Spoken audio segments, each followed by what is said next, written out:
So I heard the statistic recently that at one time, there were over 7 trillion trees on this earth. And there are only half as many today. I'd like to talk a little bit about the organic nature of this business that I've created out of my daily experiences as a grower and supplier of mature, unique trees. I saw over and over this happening, reoccurring theme that these unique trees were being cut down and replaced with nursery-grown material. As a child, I always had a real deep connection with trees and nature. I think that we as human beings have a real emotional sense when we are around trees. It's different for all of us.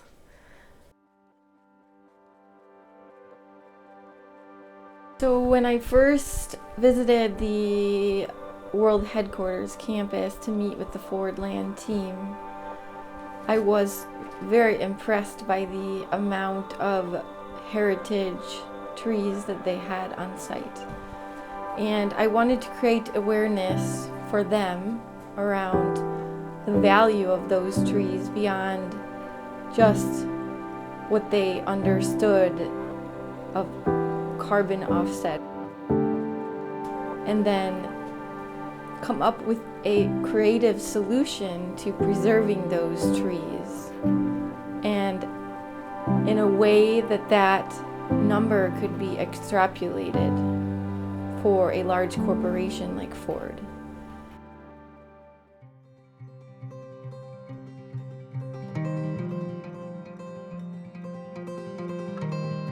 So one of the unique aspects of this project was the repurposing of very valuable plant material that otherwise, more than likely, through the expansion of the construction project, would have gone to waste. And by that I mean destroying. It's really through extensive leadership on Denise Vidash's behalf and her organization, Retree, that really allowed this project to come to fruition. Her relentless and resilient approach to wanting to manage trees in the urban forest by trying to preserve them as best as possible and bringing that whole mission out in front of the community is, a very passionate subject for her, as it is for me. In the Chicagoland area, I do a similar type of function in preserving trees, wanting to bring this out and bring this message to the masses, specifically Retree and the platform, the digital platform that she's building out, which is a phenomenal opportunity for the repurposing of plant material. Hi, I'm Carrie G.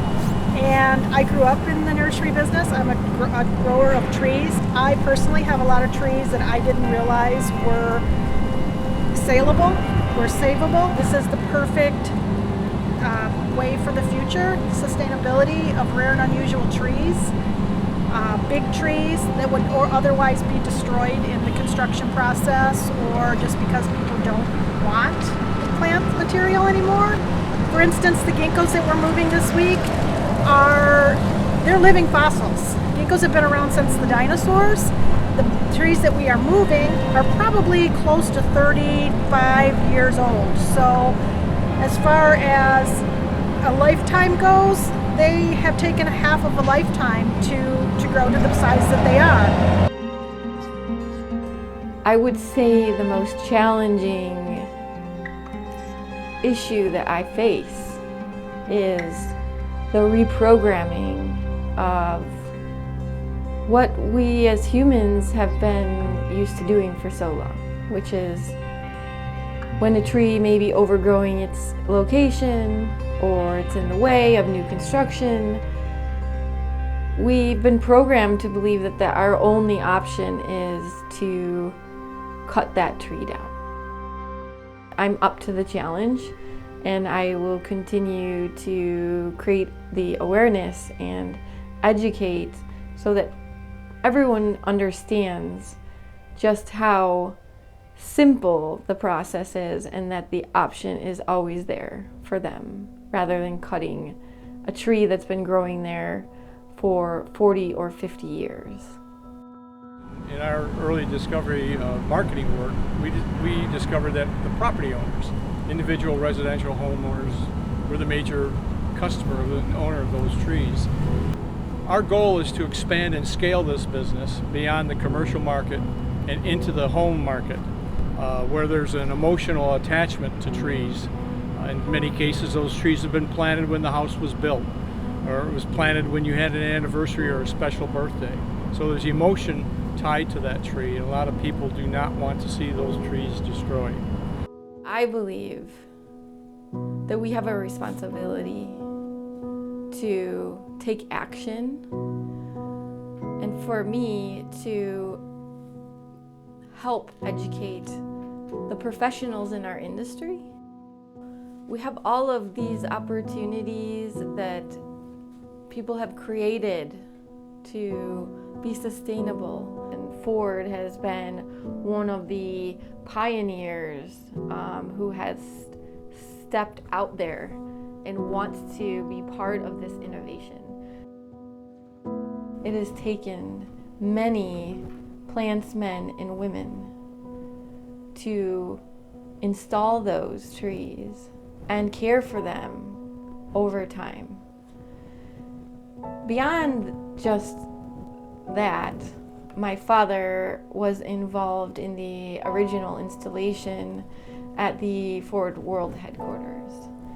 And I'm really passionate about making sure that those trees are preserved so that his legacy can live on as a great plantsman there on that campus for another 100 years to come. I was born to be a warrior and to follow this mission through, and I feel it in my heart that this is something that is going to change the world.